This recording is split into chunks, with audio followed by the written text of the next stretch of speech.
Hi, today's topic will be topic 2, that is for the first 90 days. The topic 2 will be accelerate your learning. Okay, so there's one scenario whereby is this person by the name of Chris. He just headed the quality function at the Sigma Corporation. It's just an example. Okay, this company is just a medium-sized company. So when he took over, he do a lot of changes to it. He accelerate by changing all the plant productions, change to the latest technologies, and then he restructured a new team. All right. So he thought that he has fixed the problem, but actually the problem remained is because of the worker morale. Okay, it's the one that he did not learn or did not understand. So he faced failure, and his boss called him. Okay, prepare with a question that how much time that did he spend to learn about the plant. Did he know that they had already experimented the unsuccessful with the team production, and have he seen that they are able to accomplish before the arrival of him with the new resources and they were given. So what he did was he stopped and start to listen. Then he learned that he called a meeting. He learned and called a meeting and praised the workforce that before he took charge on the way they do the job. And then slowly he do the upgrading of the plant technology, and then proceed with the next changes. Okay, what did Chris do wrong is that too many leaders, okay, they fail to learn enough about the new organization. I mean their new organization, his or her new organization, okay, and so made it so costly, okay. And it's essential important for you to figure out what you need to know about your new organization, and then learn it rapidly as you can. Okay, why? Because this efficient and effective of learning reduce your window of vulnerability. You can identify potential problems that might erupt and take off the track. Okay, so it's also equip you to begin to make good business decision earlier.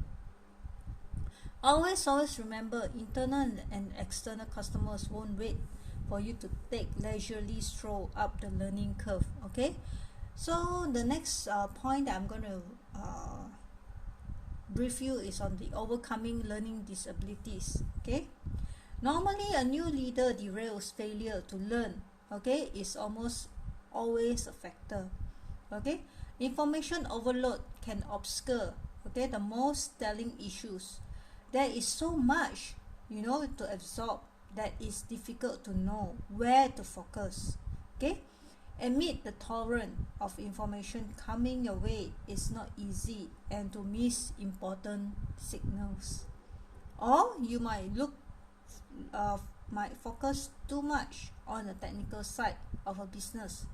For example, products, customers, technologies, and strategies, okay, and shortchange the critical learning about culture and politics. All right. To compound this problem, surprisingly, okay, there are managers that receive training in systematically diagnosing an organization. Okay, those who have such training invariably prove to be either human resource or former management consultant. Okay, a related problem is failure to plan to learn. Planning to learn means figuring out in advance what the important questions are and how can best answer them.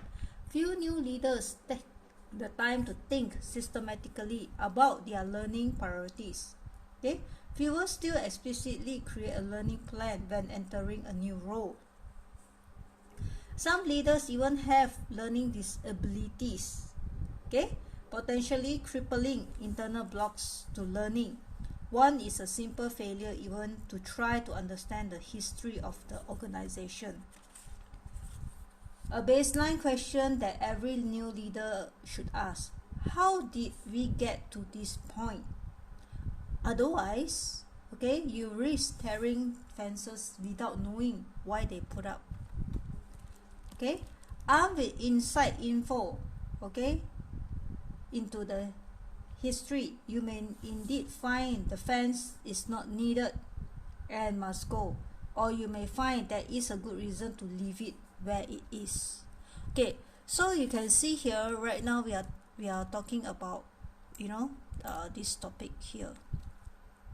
Okay, overcoming the disabilities here. This is the topic we are talking about. Okay, this topic. Okay, other new leaders, to continue, other new leaders suffer from action imperative, a learning disability whose primary symptom is a near compulsive need to take action. If you habitually find yourself too anxious or too busy to devote time to systematic learning, you may suffer from this malady. Okay, so it's serious affliction, because being too busy to learn often results in a death spiral. All right, if you do not learn, okay, you can easily make poor early decisions that undermine your credibility, making people less likely to share important information with you, leading to more bad decisions. The result is a vicious cycle that you can irreparably damage your credibility. So beware. It may feel right to enter a new situation and begin acting decisively, and sometimes, as we will see in the next topic, it's the right thing to do, but you risk being poorly prepared to see the real problem. Okay, perhaps most destructive of all, some new leaders arrive with the answer. Okay, so they may have already made up their mind about how to solve the organization's problems. Having matured in an organization where things were done the right way, they fail to realize that what works well in one organizational culture may fail miserably in another. Okay, for example, as the scenario earlier I have briefed you on Chris, found out the hard way this stance leaves you vulnerable to serious mistakes and is likely to alienate people.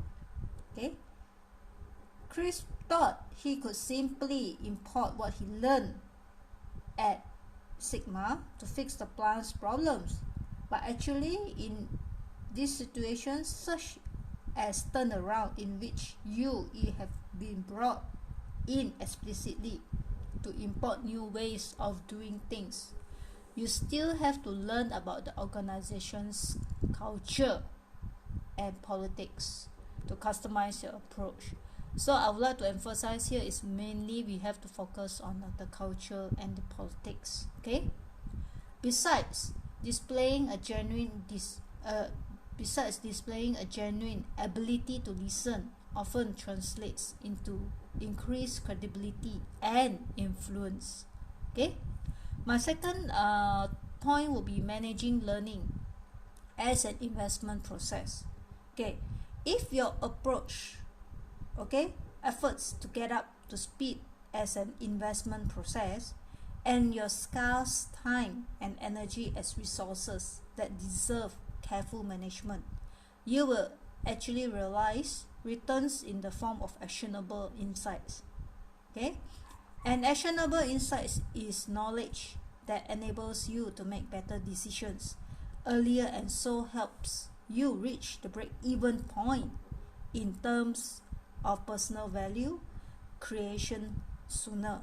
Okay, as for Chris, he would have acted differently if he known that senior management worker at this company, okay, had systematically underinvested in the plant despite energetic efforts by local managers to upgrade. Okay, 2. The plant had achieved remarkable results in quality and productivity given what they have worked with. And 3. The supervisors and workforce were justifiably proud of what they had accomplished.